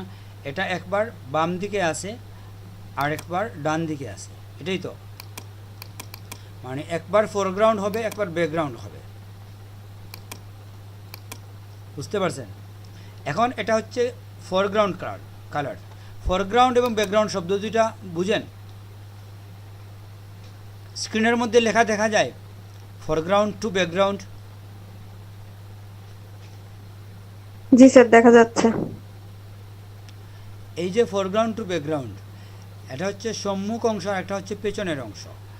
তো ওইটা আপনি যাই করবেন এখানে এক্সচেঞ্জ হবে, এটা তো আমরা বুঝছি, ঠিক আছে? গ্রেডিয়েন্ট কি? গ্রেডিয়েন্ট হচ্ছে ওই দুইটা কালারের কম্বিনেশন হবে, যেমন এই পিঙ্ক থেকে ইয়েলোর দিকে যাবে, ইয়েলো থেকে পিঙ্কের দিকে আসবে, মানে স্মুথলি ধীরে ধীরে ফেদার হয়ে যেভাবে আসে। তো আমি যদি এখানে এরকম একটা টাইম দিই, দেখেন কি হয়। এই যে এটা হচ্ছে গ্রেডিয়েন্ট, এটা মোটামুটি আমরা সবাই মনে হয় জানি গ্রেডিয়েন্টের এই বিষয়টা। এটা সিম্পল একটা বিষয়, আমি যেদিক থেকে টান দেবেন ওই দিক থেকে হবে। এবং এটা শুধু এরকম না, এটা যদি আপনি এখানে 4-5টা স্টাইল আছে ওইটাও প্রয়োগ করতে পারেন। ধরেন আপনি এটা দিলেন, এটা দিলে কি হবে, এই যে ছোটো হয়ে মানে কেন্দ্র থেকে আসবে এরকম লাইনটা। আপনি যদি লম্বা ড্রয়িং করেন, যেভাবে এফেক্টস আসবে 50-50, বুঝছেন? ঠিক মধ্যখান থেকে ওইদিকে হলুদ শুরু হয়েছে আর এইদিকে পিঙ্ক শুরু হয়েছে। যদি আপনি এটাকে 1/3 ছেড়ে দেন, তাহলে 1/3 থেকে শুরু হয়েছে, ঠিক না? হলুদটা স্টার্টিং, হলুদের স্টার্টিং পয়েন্ট হচ্ছে এটা। এখানে আমি টান দিলাম, ওইখান থেকে হলুদ এতটুকু পর্যন্ত আসবে, বুঝতে পারছেন? যতটুকু টান দেবো আমি, যে কোনো দিক থেকে দিতে পারি। এটা আপনাকে মেজারমেন্টটা বুঝতে হবে যে আমরা আসলে কোন দিক থেকে কতটুকু নিতে পারি না, এটা মেজারমেন্ট আমরা দেখব। তো যদি আপনি সামান্য নেন, সামান্য থেকেই শুরু। এই হচ্ছে এটার স্টাইল। এটাতে যদি আপনি যান, যেখান থেকে আপনি শুরু করবেন ওইখানের মধ্যে একটা কর্নার চলে আসে, এটা আপনি মিডিল থেকে দেখতে হবে। এই যে কর্নার চলে আসছে, এটা দিয়ে কি করা যায়, আপনি ডিগ্রি মেনটেন করতে পারেন। ধরেন আপনি পুরো পেজে না করে আপনি একটা রাউন্ড শেপ নিলেন। এখন আপনি যদি গ্রেডিয়েন্টে যান, আমরা জানি এই যে অ্যাঙ্গেল যখন 90 ডিগ্রি, 30 ডিগ্রি, 180 ডিগ্রি এরকম যখন আমরা চেঞ্জ করছিলাম, আমরা দেখছি শিফট ধরে করলে 15 এরকম আগায়, ঠিক না? এখানেও এক্সাক্ট এইভাবে আপনি দেখতে পারেন। শিফটে যদি ধরেন আপনি, তাহলে ওই যে অ্যাঙ্গেলটা আপনার আছে, এটা দেখেন আপনি একটু একটু করে আগাবে। আপনি এভাবে দেখবেন না, ওইখান থেকে আসেন, আপনি এদিকে যদি যান, আপনি শিফট যদি ধরেন, এটা দেখেন কিভাবে যায়, গড়ির মতো, বুঝছেন? 15 করে আসে। যেমন এটা 0, এ হচ্ছে 30, এরকম করে এই হচ্ছে কত, 90 ডিগ্রি, ঠিক না? এনটি হচ্ছে এটা, এই হচ্ছে। তো এভাবে আপনি যে কোনো জায়গায় যদি রেখে দেন, তাহলে ওইটা ওই অ্যাঙ্গেলেই হবে। এখান থেকে শুরু হবে পিঙ্ক, ওইখানে এসে হলুদ শুরু হবে, আস্তে আস্তে এসে এক সময় হলুদে শেষ হবে। তো এটা হচ্ছে আপনার এই বিভিন্ন অ্যাঙ্গেল তৈরি করার সময়। ওই যে ফেদার হয়ে গেছে, আমরা যদি চাই ফেদার না হতে, তাহলে আমরা কি করতে পারি, ফেদার কোথায়,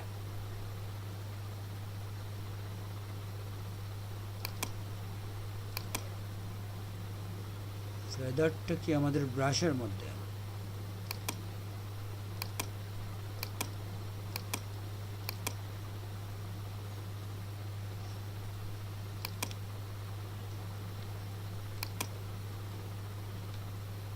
ফেদারটা আসলে,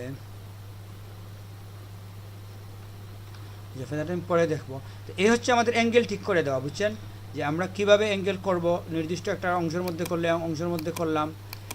তারপরে যেটা হচ্ছে, এখানে আরেকটা স্টাইল আছে, এটা দুই দিক থেকে সমানভাবে আসে। উপর দিক থেকে যদি আপনি দেন, এই যে যতটুকু দিবেন ওইটাই হচ্ছে হলুদ, আর বাকি সব পিঙ্ক। যে কোনো অ্যাঙ্গেলে দিতে পারেন আপনি।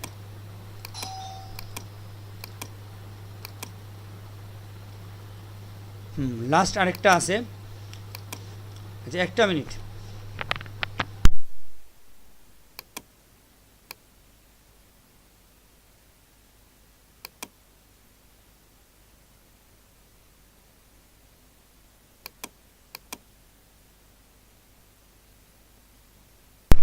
হ্যালো, জি স্যার, আছি। হ্যাঁ ঠিক আছে।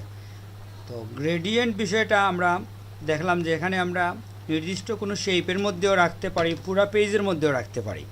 শেপ বিভিন্ন ধরনের হতে পারে, সেটা আমরা ক্রমান্বয়ে শেপগুলো দেখব।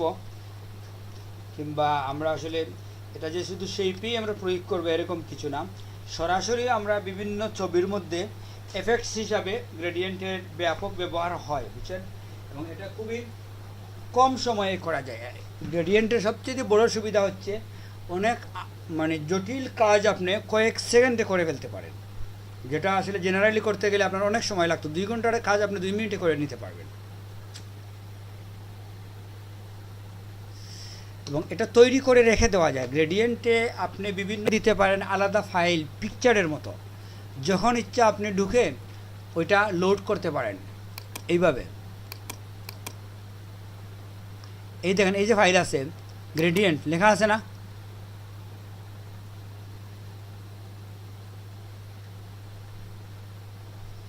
দেখা যায়?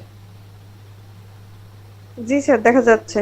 হ্যাঁ, তো এভাবে আপনি অনেক ফাইল সেভ করে, গ্রেডিয়েন্ট সেভ করে রাখা যায় আলাদা করে পিকচারের মতো। ওইটা কাউকে আপনি দিয়ে দিতে পারেন ইমেইলে, হোয়াটসঅ্যাপে শেয়ার করে, সে এটা ব্যবহার করতে পারে। তো এটা হচ্ছে কি ওই যে আগেই তৈরি করা যায়, এই জন্য এটা সময় আমাদের যে করে দেয়।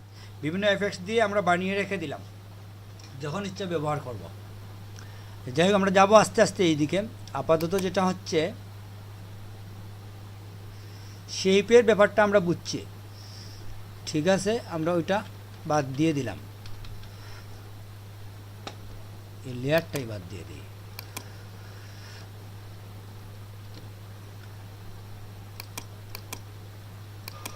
তো তারপরে যেটা হচ্ছে যে আমাদের এখানে যদি আমরা দেখি, আমরা এই লিস্টটা তো বুঝছি।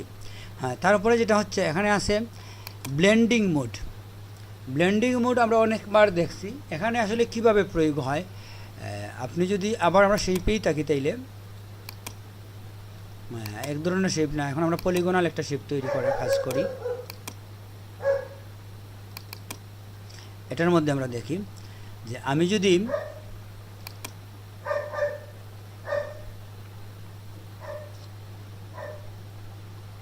কুকুর নিয়ে আপনাদের কিছু বলছি আমি এর আগে, জি স্যার, বলেছেন। আপনাদের ওখানে কীরকম সাউন্ডটা কীরকম আসে? খুব বেশি সাউন্ড আসে নাকি মোটামুটি?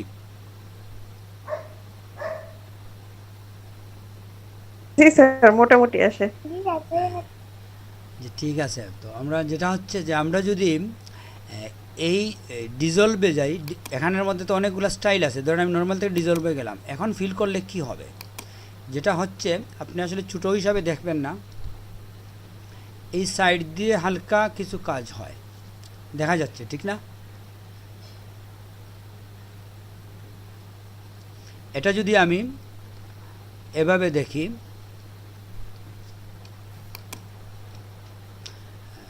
আমরা যদি এটার জিয়ে বাড়িয়ে দেই, কি বলে ওপাসিটি কমিয়ে দেই, ওপাসিটি এত বুঝেন অস্পষ্ট হওয়া। এখন যদি এটার মধ্যে ইউজ করি, আমরা দেখেন কি হয়, খালির মধ্যে ইউজ করি, এই যে বুঝতে পারছেন? ডিজলভটা হচ্ছে যদি আপনি অপাসিটি বেশি কম করেন তখনই এটা বুঝবেন, এই বিন্দু বিন্দু হয়ে যাওয়া, এটা খালি অংশ। কিন্তু আপনি যদি অপাসিটি একেবারে কমিয়ে দেন তাহলে কি হয় দেখেন,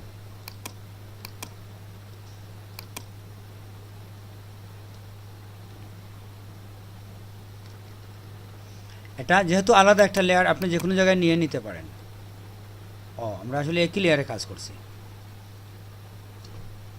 লেয়ারটা আমরা চেঞ্জ করে তারপরে দেই।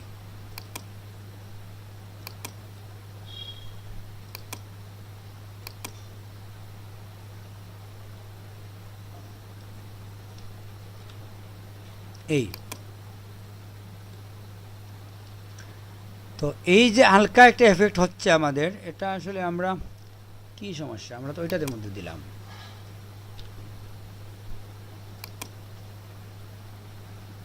ঠিকই আছে, এটা আলাদাই হয়েছে, কিন্তু আমাদের এখানে কি সমস্যা, এটা থাকতেছে না কেন?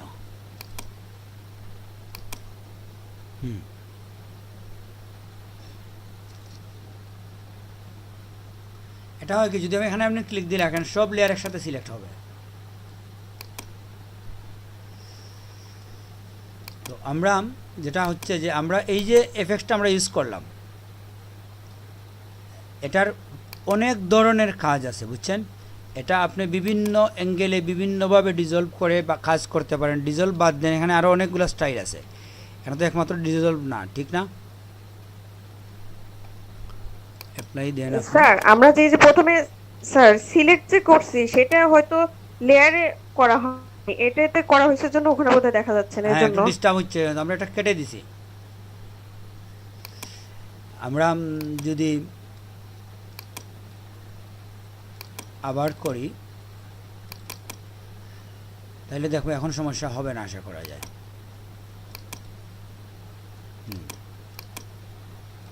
ঠিক আছে, এখন ঠিক না? যাই হোক, তাইলে আমরা যেটা বললাম যে এটা হচ্ছে আমাদের ডিজলভের মানে বিভিন্ন ধরনের এফেক্টস আছে আমাদের, এই এফেক্টসগুলোর কাজ হচ্ছে এটা।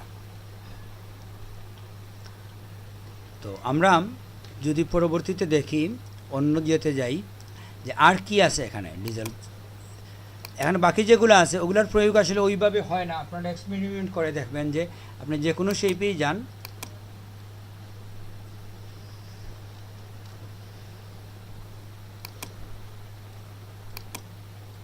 আপনি যদি এখানে ডিজলভ না দিয়ে মনে করেন মাল্টিপ্লে দিলেন, কি হয় দেখেন, হালকা একটা পরিবর্তন আসছে আলোর মধ্যে।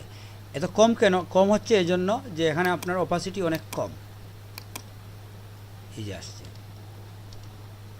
এই এফেক্টসটা আপনি ইউজ করতে পারেন এখানে।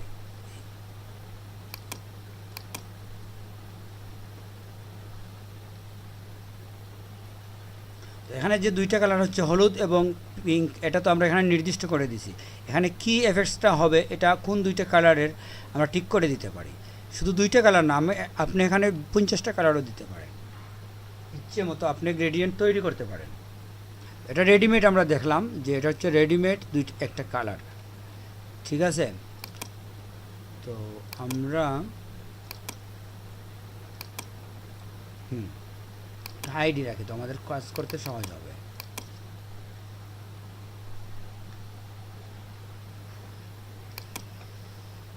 তো এখানে আমরা সাধারণত নর্মাল এবং 100 রাখবো আপাতত। এই কাজগুলো আমরা আবার আসবো এখানে। আমরা আপাতত এখানে দেখি যে এই লিস্টের মধ্যে প্রথম যেটা হচ্ছে, এটা আমরা দেখলাম যে ব্যাকগ্রাউন্ড এবং ফোরগ্রাউন্ড কালারের মধ্যে সুইচ হয়, একটা উপরে নিচে, নিচে উপরে এরকম চেঞ্জ হয়, ঠিক না? সেকেন্ডটাতে যদি আপনি যান, এটা হচ্ছে transparent to foreground colour, foreground to transparent. Foreground to transparent মানে কি? ফোরগ্রাউন্ড টু ট্রান্সপারেন্ট মানে হচ্ছে এখানে উপরে আপনি যে কালার রাখছেন এটা থেকে ট্রান্সপারেন্ট হয়ে যাবে। অর্থাৎ আপনি যদি এখানে এরকম টান দেন, এখন কি হয় দেখেন, ওইখানে কালার হয়েছে, এদিকে ট্রান্সপারেন্ট হয়ে গেছে। আপনি যদি একটু লম্বা করে দেন ফার্স্ট টু লাস্ট, এই যে এটা হচ্ছে আলাদা একটা লেয়ার, ওইটার মধ্যে একটা এফেক্টস দিলাম আমরা। এই যে ট্রান্সপারেন্ট, অটোমেটিকলি ট্রান্সপারেন্ট হয়েছে, 50% ট্রান্সপারেন্ট। আপাতত আমরা প্রিসেট গ্রেডিয়েন্টগুলার ব্যবহার দেখতেছি, যে এখানে যে প্রিসেট গ্রেডিয়েন্টগুলো আছে ওইগুলা কি। এরপরে আমরা যাব গ্রেডিয়েন্ট তৈরিতে, ঠিক আছে? তো প্রথমটা আমাদের বুঝে গেছি যে এটা হচ্ছে ব্যাকগ্রাউন্ড ফোরগ্রাউন্ডের মধ্যে কাজ হয়। এটা হচ্ছে ফোরগ্রাউন্ড টু ট্রান্সপারেন্ট। তো ট্রান্সপারেন্টে আপনি যদি এখন এই কালার না দিয়ে আমরা কালার চেঞ্জ করি, তখন আমরা বুঝতে সমস্যা হবে। আমি ধরেন সবুজের মধ্যে গেলাম, এই সবুজটাই নিচ্ছি। তাহলে এখন তো আমাদের যদি এদিক থেকে আমি যাই, সবুজের এফেক্টটা চলে আসছে, ঠিক না? যদি আমি পুরো ছবিতে দিতে না চাই, সিলেক্টেড এরিয়াতেও আমি দিতে পারি, যা অংশ সিলেক্ট করব তার মধ্যে। কিংবা একই কাজ বারবার করা যায়, কিন্তু আপনি ওই দিক থেকে আবার যদি করেন তাহলে ডাবল হয়ে যাচ্ছে।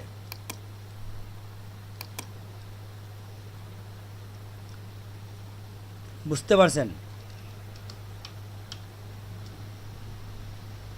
এটা কোন পদ্ধতিতে হবে এটাও এখানে 5টা পদ্ধতি আছে, যে কোনো একটা আপনি নিতে পারেন, নিয়ে ওইটা দিয়ে আপনি করে ফেলতে পারেন। তো এক্ষেত্রে আপনার 50% ট্রান্সপারেন্ট হবে আর 50% কালার হয়ে যাবে।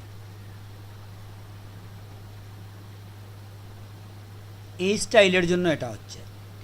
যদি আপনি ওই স্টাইলে যান অন্যরকম হবে।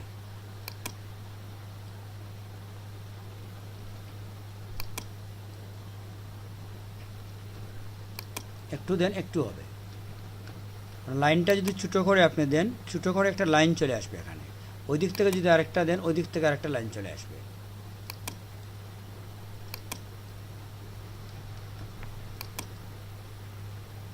বুঝতে পারছেন? কালার বারবার আপনি পরিবর্তন করতে পারেন, চাইলে একটা কালার দিয়েছেন অন্য কালার দিবেন, আপনি দিয়ে দিতে পারেন। ক্লিয়ার? এটা আলাদা লেয়ারে আপনি রাখছেন, অতএব এটা ইচ্ছা মতো আপনি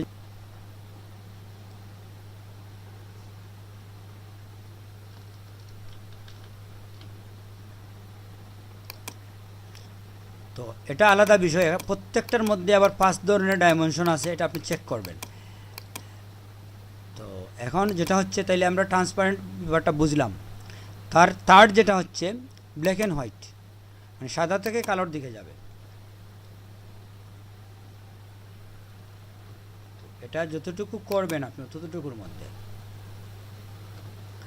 এটা করতে গেলে যদি আপনি এখানে অপাসিটি কমিয়ে দেন তাহলে ছবিটা আপনি দেখতে পাবেন।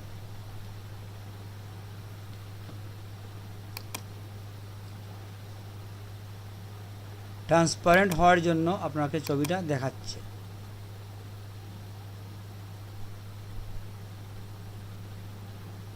দেখেন ওটাকে আপনি আলো করে দিয়েছেন, পিঙ্ক দেওয়ার জন্য একটু লাইট হয়ে গেছে, ঠিক না? যদি আপনি ডাইরেক্ট সাদা ইউজ করেন সরাসরি,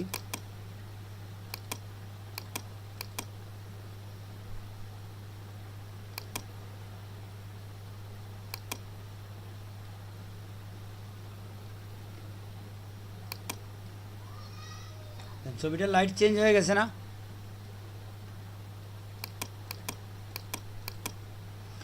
খুব কম সময়ের মধ্যে একটা ছবির মধ্যে আপনি সাদা ইফেক্টটা নিয়ে আসলেন খুব দ্রুত। সাধারণত এসব ছবিতে অনেক সময় হলুদ এফেক্টও দেওয়া হয়, আপনি হলুদ দিয়ে দেখেন, হলুদ দিলে অনেক আলো আসবে।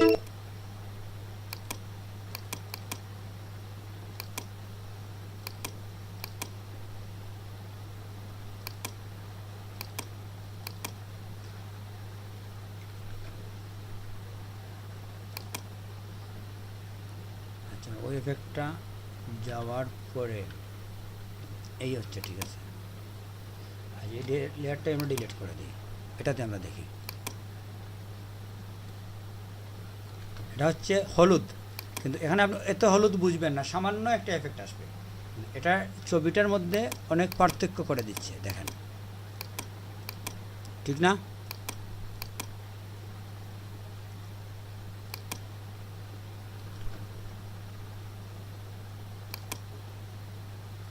তো এই হচ্ছে আমাদের সাদা কালোর মধ্যে যে কাজটা, কালো সাদার পার্থক্য করবে, ওই দিক থেকে অন্ধকার করে দিবে, ওই দিক থেকে আলো করে দিবে, এইভাবে করবে। স্যার একটা প্রশ্ন ছিল। হ্যাঁ, হ্যালো এই জি বলেন। স্যার, এখানে আমাদের কালার দেখাচ্ছে সবুজ এবং হলুদ, কিন্তু এখানে ওইখান উপরেরটাতে ট্রান্সপারেন্ট কালার কি করে দেখাচ্ছে? কারণ আমরা তো এই যে এখানে যখন যে কালার দিচ্ছিলাম ওখানে সেই কালারটা আসতেছিল।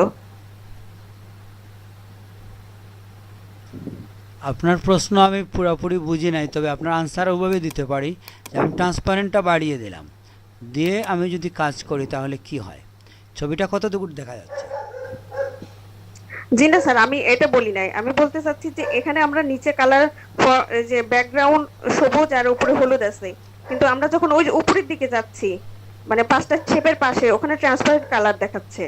হ্যাঁ, এটা তো যখন আমরা প্রথমে দেখলাম যে এখানে যে দুইটা কালার থাকে ওখানে ঠিক তার কম্বিনেশন থাকে। এটা তো প্রথমটার ক্ষেত্রে। এখন আমরা 3 নম্বর গ্রেডিয়েন্টে চলে আসছি, প্রথমটার পরে সেকেন্ডটাতে আসছি, সেকেন্ডটার পরে এখন থার্ডটার মধ্যে চলে আসছি।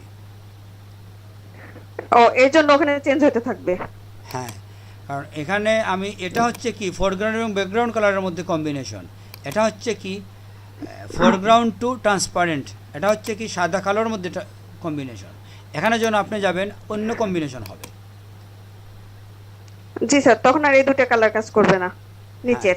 এটা এখানে কিছু না, এই দুইটা হচ্ছে জি স্যার। শুধুমাত্র প্রথমটার জন্য, প্রথমটার জি স্যার। প্রথমটার জন্য। সেকেন্ডটার জন্য বলা যায়, সেকেন্ডটার ক্ষেত্রে এটা হয়। থার্ডে গেলে কি অন্য বিষয়, এটাতে কালার নির্দিষ্ট আছে, এখানে আপনার ওইটার আর প্রয়োগ নাই।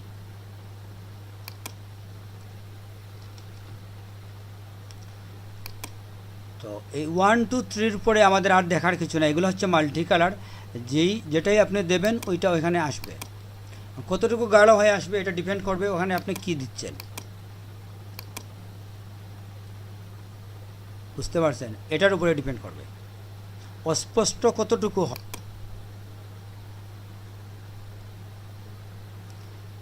তো আমার মনে হয় এই বিষয়টা আমাদের কাছে মোটামুটি ক্লিয়ার। এই লিস্টটা ক্লিয়ার। এখানে দেখেন এইদিকে আরও কিছু আছে, এটা হচ্ছে ওয়ান কালারের মধ্যে ট্রান্সপারেন্ট। আর এগুলোর মধ্যে যদি আপনি আসেন এখানে আরও কিছু স্টাইল আছে, যেমন দেখেন এটা দিয়ে আপনি দেখেন এখানে লাইনগুলো কিভাবে আসে দেখেন।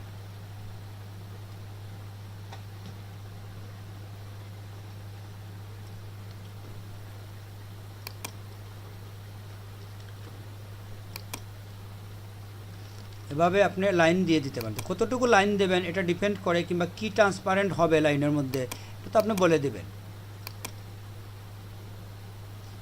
কি কালার আসবে এই কালারটা আপনি যদি এখান থেকে দেখেন এই কালারটাই আসবে ফরগ্রাউন্ড কালারের উপরে। মানে ফার্স্ট টু লাস্ট যদি দিয়ে দেন তাহলে কি হবে,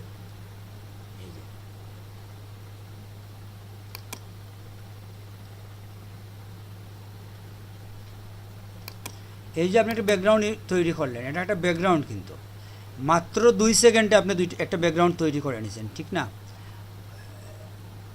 অথচ যদি আপনি এটা না বুঝেন কতক্ষণ লাগবে আপনার এই ব্যাকগ্রাউন্ডটা তৈরি করতে, বুঝেন? চিন্তা করে দেখেন আপনি।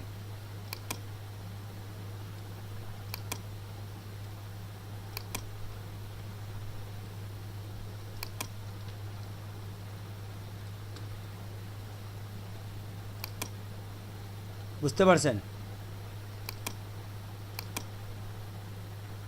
এভাবে আসলে খুব সহজে আমরা কি করতে পারি, গ্রেডিয়েন্ট দিয়ে অনেক আকর্ষণীয় ব্যাকগ্রাউন্ড তৈরি করে নিতে পারি, যা আপনি চিন্তাই করতে পারবেন না কিভাবে হয়েছে। এগুলো অনেক ক্রিয়েটিভ। গ্রেডিয়েন্টে আপনি অনেক সময় ব্যয় করতে পারেন।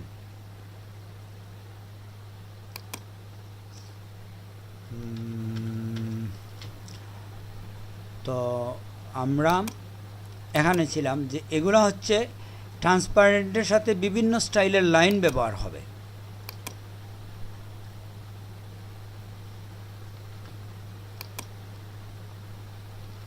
এটা হচ্ছে রেইনবো।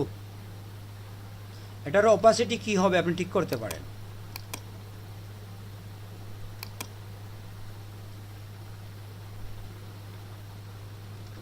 আপনি যদি শুধু উপরের দিকে দিতে চান, এতটুকুর মধ্যে দিতে চান, তাও পারেন।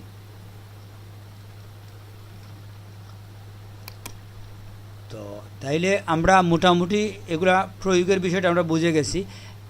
এখানে যেগুলো আছে এটা হচ্ছে আসলে কাস্টম, আমরা নিজে তৈরি করছি, এই জন্য এটা নিয়ে আমরা আপাতত কথা বলবো না। আমরা দেখি একটা বিষয় আরও। তো আমরা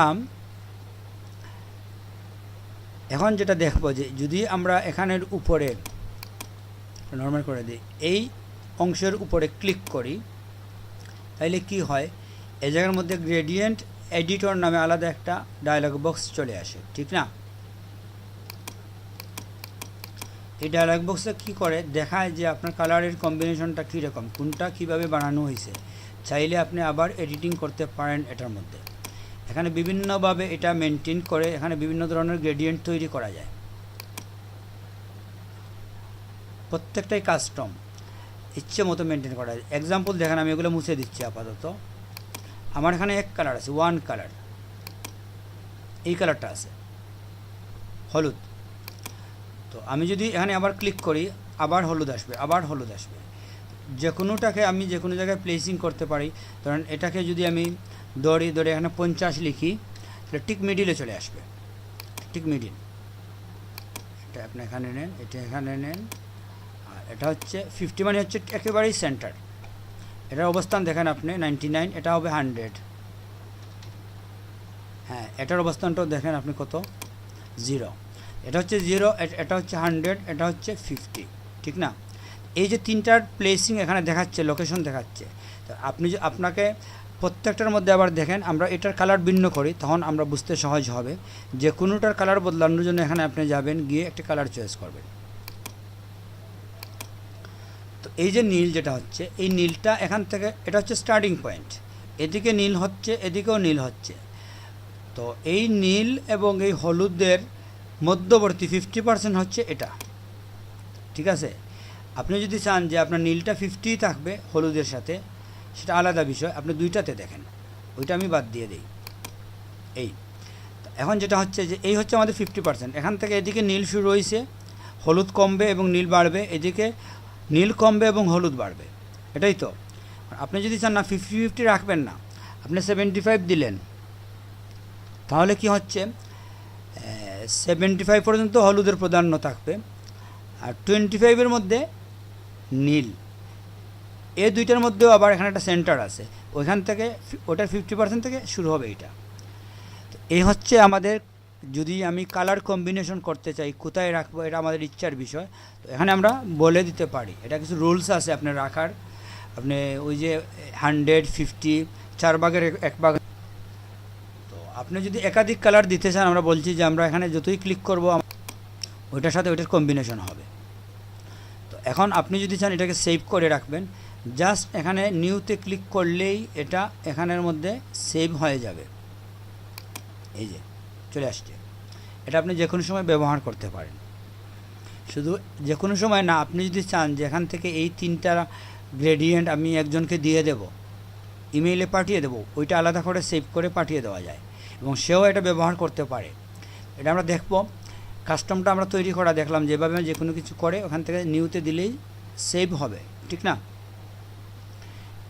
এখানে আপনি দেখেন আরেকটা বিষয় হচ্ছে গ্রেডিয়েন্ট টাইপ।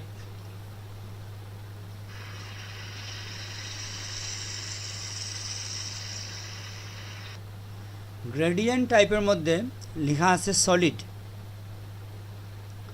সলিড বলতে কি বুঝেন?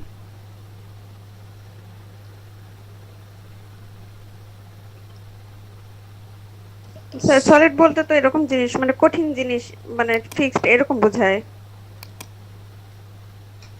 100% ট্রান্সপারেন্সি।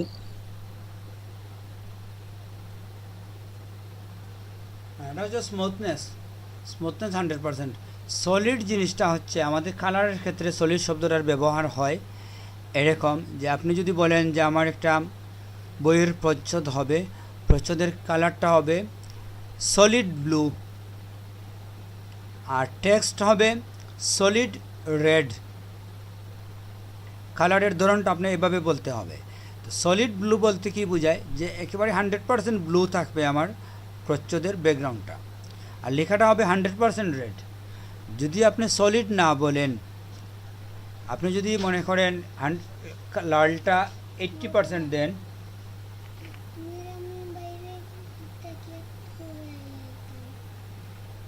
ক্লাস শেষ হবে।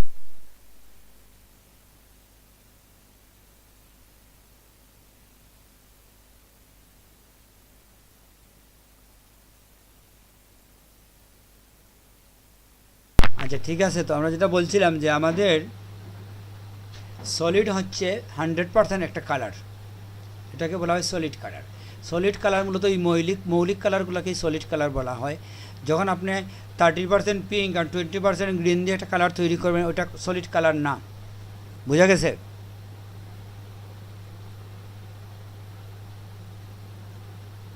জি স্যার। এটা আমরা কালারের ক্লাস করব, একটা কালারের ক্লাস নিব বলছিলাম, ওইখানে আমরা সলিড এগুলো বুঝবো।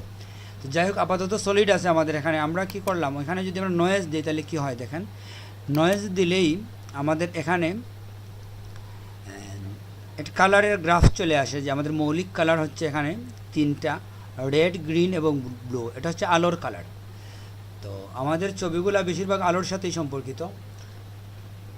তো এখানে যদিও এই রেড, গ্রিন, ব্লু ছাড়াও আরও 2টা কালার আছে, HSB আছে, হিউ স্যাচুরেট ব্লু, আর এটা হচ্ছে ল্যাব কালার। তো এগুলো আসলে কি পার্থক্য আপনি দেখেন, এখানে দিয়েছি আমরা এই 3টা কালার আছে। তো যখন আপনি HSBতে যাবেন, ওইখানে দেখবেন উপরে কালারের একটা কম্বিনেশন আছে, ঠিক না। তো যদি উপরের যেটা আছে, হিউ যেটা আছে, এটার মধ্যে আপনি যান, তাহলে এখানে কালারের ওটার ভিতরে দেখেন আপনি কালারের একটা কম্বিনেশন হচ্ছে,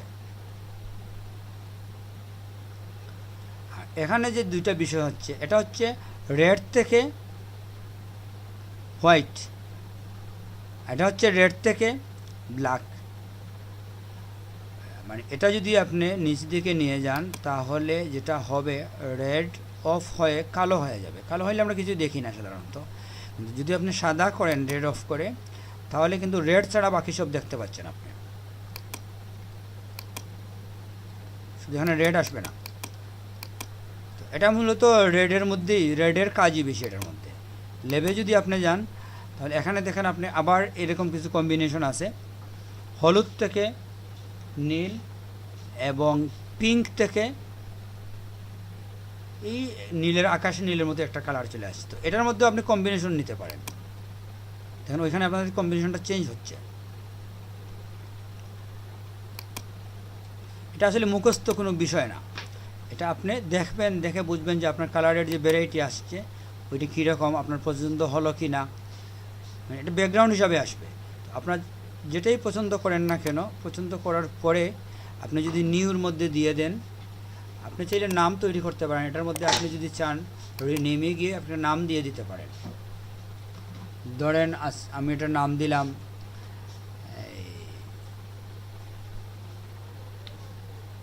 মাই চয়েস, মাই ওয়ান দিয়ে দিলাম আমি আমার একটা কালার। এভাবে আপনি কোনো গ্রেডিয়েন্ট তৈরি করতে পারেন। এখন দেখেন আপনি ওইটা এখানে ব্যবহার হবে। আপনি যদি অপাসিটি কমিয়ে দেন,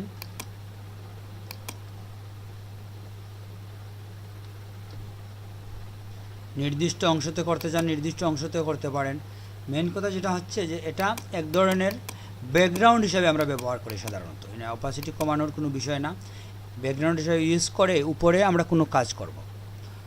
বিভিন্ন কর্নার টু কর্নার নিয়ে আসতে পারি। এটা কিন্তু অনেক আকর্ষণীয় ব্যাকগ্রাউন্ড হয় এবং এগুলোর রেজুলেশন ভালো থাকে, বুঝছেন।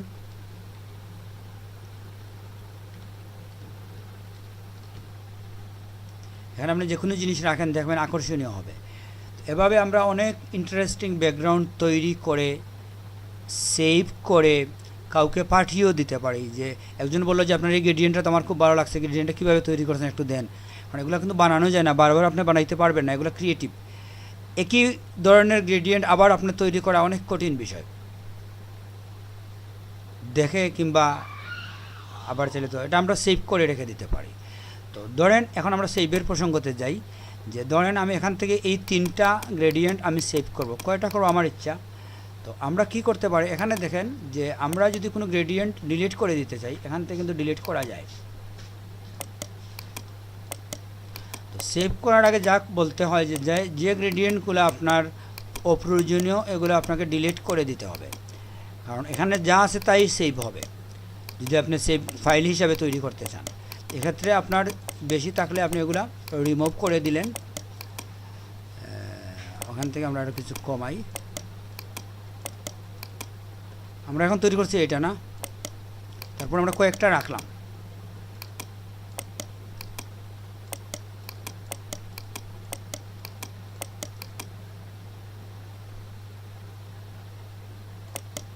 এটা কেটে দিই।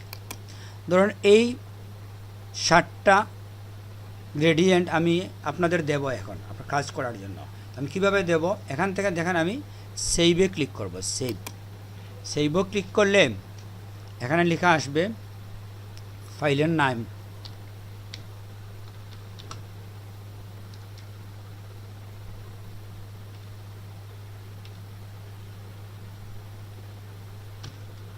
গ্রেডিয়েন্ট হিসেবে এটা দিলাম আমরা সেভ করলাম মনে করেন ডেস্কটপে, এটার একটা ফাইল সেভ হওয়ার পরে আমরা যদি এখন ডেস্কটপে গিয়ে দেখি যে এটা আমরা তৈরি করছি, ঠিক না। এটা যদি আপনাকে আমি এখন দিতে চাই, আমি হোয়াটসঅ্যাপ গ্রুপে ঢুকে আপলোড করে দিলাম। আমি অলরেডি গ্রুপে দিয়ে দিচ্ছি, সেটা আলাদা, এটা ওপেন হোক হোয়াটসঅ্যাপটা। তো আমরা প্রোগ্রামে যাই আবার। তো এখন আমি যদি এখানে গিয়ে প্রিসেটে চলে যাই,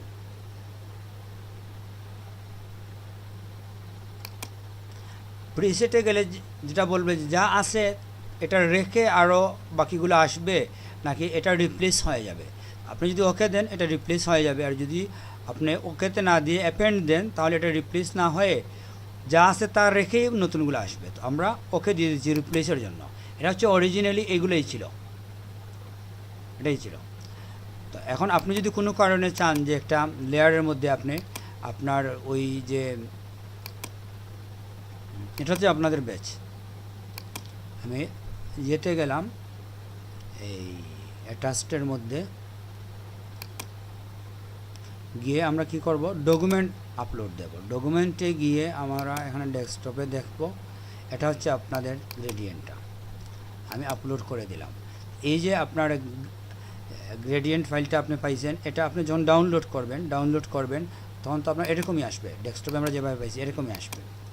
আসার পরে আপনি কি করবেন, লোড করবেন কিভাবে, আমরা তো এখানে নাই এখন, ঠিক না? আমরা যদি লোড করতে চাই, এখানে গেলাম, গিয়ে লোড গ্রেডিয়েন্ট গিয়ে কোথায় আসে আমি দেখলাম, এটাতে আমি ডাবল ক্লিক দিলাম, এখানে লোড হয়ে এগুলো চলে আসছে, ঠিক না? আমি পেয়ে যাচ্ছি। এভাবে আপনি ভালো কিছু গ্রেডিয়েন্ট তৈরি করে সেভ করে আলাদা ফাইল বানিয়ে রেখে দিতে পারেন, ইমেইলে, গুগল ড্রাইভে, যে কোনো জায়গায় কাজ করার সময় ব্যাকগ্রাউন্ডের প্রয়োজন হলে ওই রেডিমেড গ্রেডিয়েন্টগুলো আপনি লোড করে একজনকে দেখিয়ে দিলেন যে এগুলোর মধ্যে কোনোটা চাই কিনা। বুঝতে পারছেন? কে বুঝেন নাই বলেন?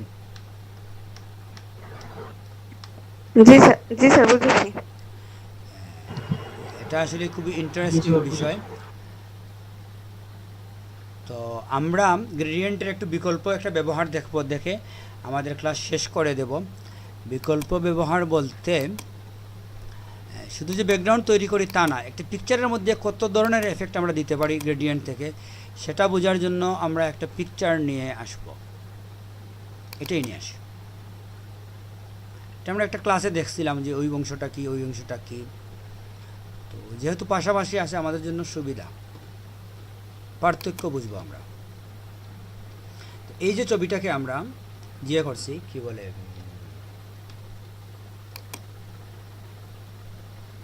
শুধুমাত্র এই সোয়েটারটাকে আমরা কালার করছি, এটা আমরা দেখাইছি কীভাবে করা যায় এর আগে।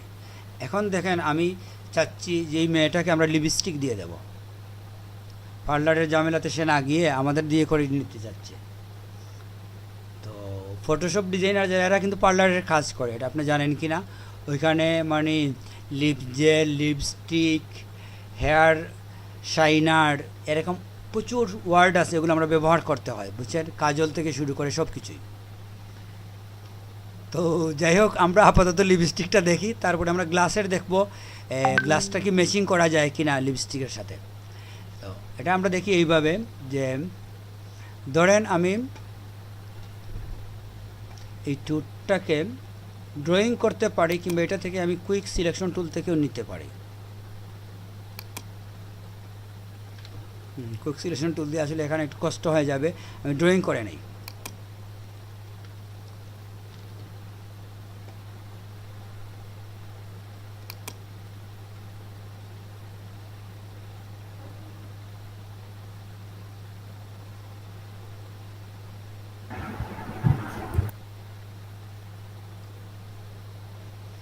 তো ওনার লাইনটা মিলে নাই, আমরা এই জন্য লাইনটাকে একটু দেখব। ওইখানের মধ্যে আমাদের হালকা একটু সমস্যা আছে, ঠিক না? ওটা আমরা জানি যে মাইনাস দিয়ে আমরা ওভাবে এটা কেটে ফেলতে পারি না, তাইলে প্লাস দিয়ে।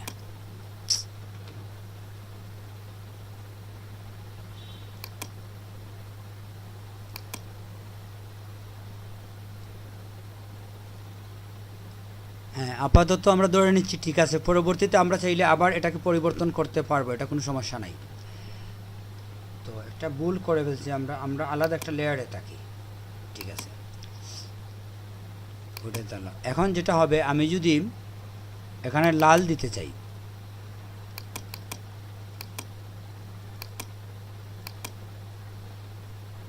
গ্রেডিয়েন্টে গেলাম, ওটা তুলে দিই, আমরা শুধু লাল রাখবো। অপাসিটি আপনি 100 রাখলে হবে না, অপাসিটি আপনি নিয়ে যান 33, 3/1 পাবে।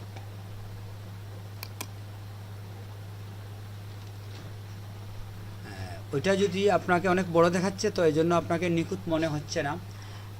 মোটামুটি আপনি যখন কাছে যাবেন চাইলে আপনার লিপস্টিকটাকে একটু কাজ করতে পারেন। এখন কি কাজ দেখেন, আপনার যদি মনে হয় যে লাইনটা একটু বেশি বাইরে চলে গেছে, তাহলে যেটা করবেন, নেবেন ইরেজার টুল। ব্রাশটাকে আপনি এত বড় করার প্রয়োজন নাই, এই জায়গার মধ্যে এত বড় ব্রাশের প্রয়োজন নাই, আপনি জুম আরও বেশি করেন।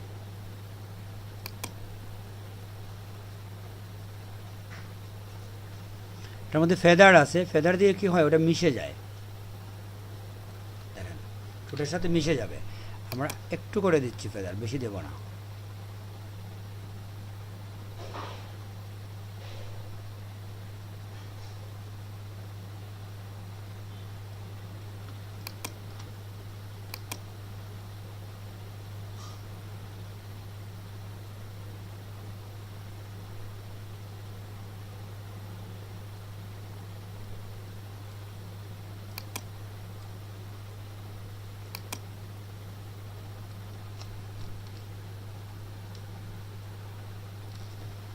আপনাদেরকে আর্টিফিশিয়াল মনে হয়?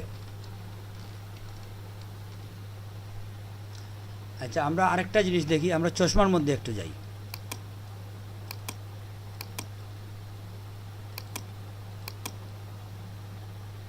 এখানেও আমরা আসলে আমাদের লিপস্টিকের যেটা যদি আমরা কমিয়ে ফেলতাম, একটু ব্যাক করে, আমার মনে হয় লিপস্টিকের আমরা ফেদারটা যদি কমিয়ে দেই, পরে দেখবো আমরা। আবার আমরা ইয়ের মধ্যে গেলাম, গ্রেডিয়েন্টে গেলাম, গিয়ে চশমাটা দিয়ে দিলাম।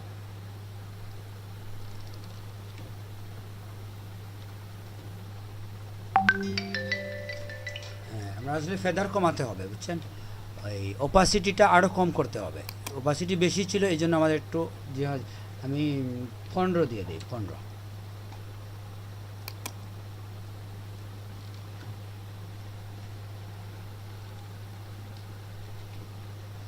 লিপস্টিকও যদি আমরা অপাসিটি এরকম কমিয়ে দিতাম, আর একটু যে হতো, ন্যাচারাল মনে হতো।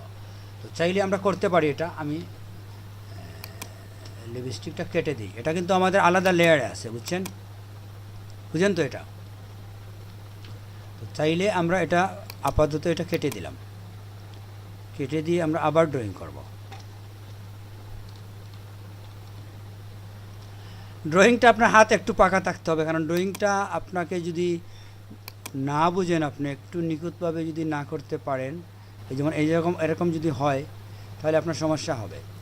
আপনাকে ড্রয়িং করতে হবে, মাউসের ডানে বামে একটু জায়গা রেখে স্টার্ট দিতে হবে।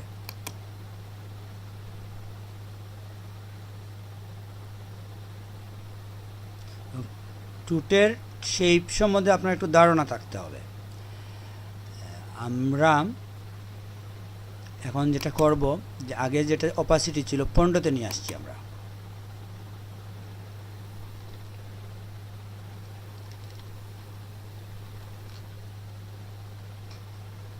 আগেরটাই ভালো ছিল। এটা আসলে যদি আপনি ওই ছবিতে দেন, লিপস্টিকটা আরও বেশি আসবে, অ্যাট্রাকটিভ হয়। এই জন্য যে ওটা তো সাদা কালো, এই জন্য এমনি আর্টিফিশিয়াল মনে হচ্ছে। এটার মধ্যে আপনি দেখেন, এটা মনে হবে না আপনার।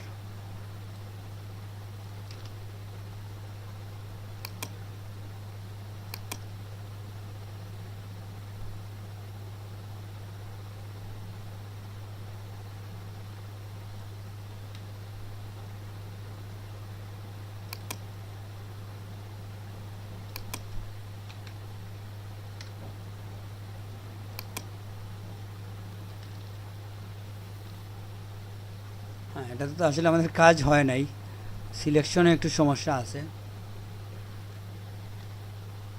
ঠিক না, ওই জায়গার মধ্যে একটু প্রবলেম হয়ে গেছে। তো আমরা এটাও চাইলে ফিল করতে পারি। আমাদের এই টুলটা নিতে হবে, নিয়ে ব্রাশে যেতে হবে, গিয়ে ব্রাশটা ছোট করতে হবে।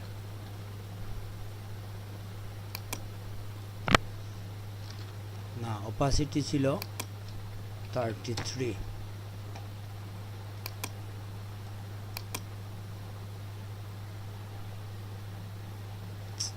এভাবে রিপিট করা যায় না, ড্রয়িংটা সুন্দর করে আপনাদের করতে হবে, তখনই আপনার এই সমস্যাটা হবে না। ড্রয়িংটাতেই আপনি কাজ করতে হবে।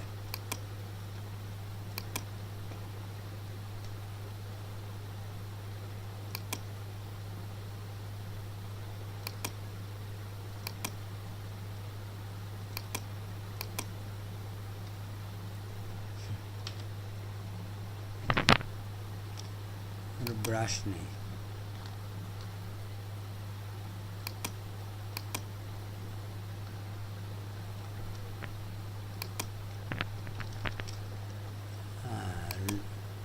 আমরা এটা করার জন্য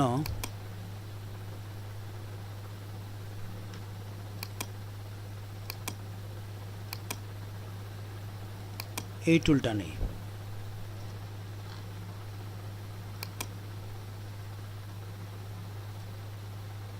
উল্টা হয়ে গেছে।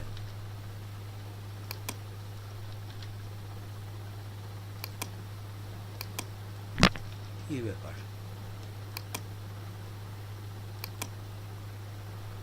নতুন করে আমরা নিয়ে নেই। স্যার পেন টুল দিয়ে সিলেক্ট করা যাবে না? পেন টুল দিয়ে হয় কি, অনেক সময় লাগবে। আমরা আসলে এই সময়টার জন্য যাচ্ছি না, এবং এটা প্রয়োজন হয় না পেন টুলের, কারণ পেন টুলের ব্যবহার এখন অনেকটা কমে গেছে। এজন্য কমে গেছে যে এটা এই কাজটা আমরা বিভিন্নভাবে করে ফেলতে পারি। আমি যদি একটু বেশি হয়ে যায়, ওই যে ইরেজার টুল দিয়ে আমি এটা অ্যাডজাস্ট করে দিতে পারতেছি, কিংবা কাজ করতে আমাদের সমস্যা হচ্ছে না। পেন টুলটা কি অনেক সময় নিয়ে যায়, তো সময়ের তো একটা ভ্যালু আছে, বুঝছেন? আপনি অনেক সময় একটা কাজের জন্য দিবেন, এটা আপনার বুঝতে হবে যে এই কাজটার ভ্যালু কী।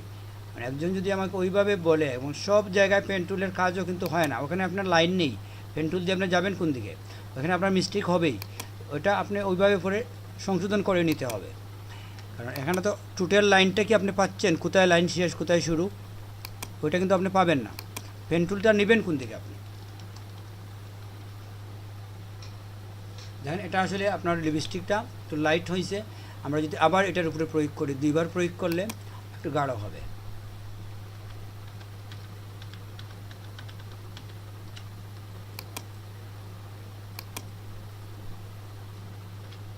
এটাই থাক। এটা আপনারা এরকম করেই মেনটেন করে নিতে পারেন। মেন কথা হচ্ছে যে গ্রেডিয়েন্ট দিয়ে কাজগুলো করলে সুবিধা কি হয়, যখন ইচ্ছা আপনি সরিয়ে ফেলতে পারেন, দেখতে পারেন কি ছিল, কি করছেন, আপনি ওই লেয়ারটা অন অফ করে দেখতে পারেন, বুঝছেন? সমস্যাগুলো আলাদা রাখলেন, আপনি দেখলেন। আপনি এটা অনেক নিখুঁত ছবি আছে, একটু আগে আমি একটা কাজ করছি, যদি আপনাদের দেখাই, এই ছবিটার কাজ আছে এখানে।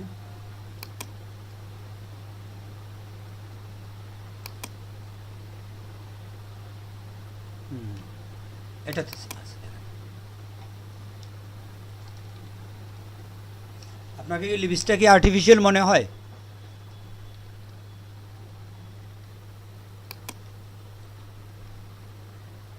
হ্যালো আয়েশা, জি স্যার, ঠিক আছে। আয়েশা সিদ্দিকা আছেন? জি স্যার। হ্যাঁ, আপনি তো লিপস্টিক ইউজ করেন, এটা কীরকম মনে হয়, যে এটা মানে আমরা দিছি নাকি ওরই ছিল? স্যার এখন মানে জানি দেখে এডিট করা বোঝা যাইতেছে, কিন্তু ন্যাচারালি লাগতেছে। সেটাই তো।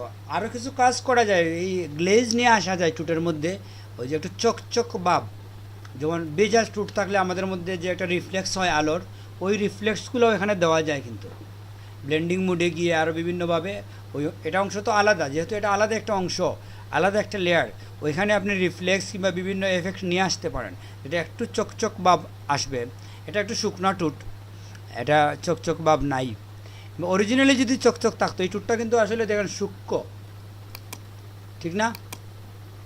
তো যদি এই টুটের মধ্যে একটু জিয়ে থাকতো, মানে বেজা থাকতো, তাহলে আমাদের ওই ছবিতেও এটার রিফ্লেকশন আসতো, এখানে আসতো, পানি থাকলে এটা রিফ্লেকশন আসতো।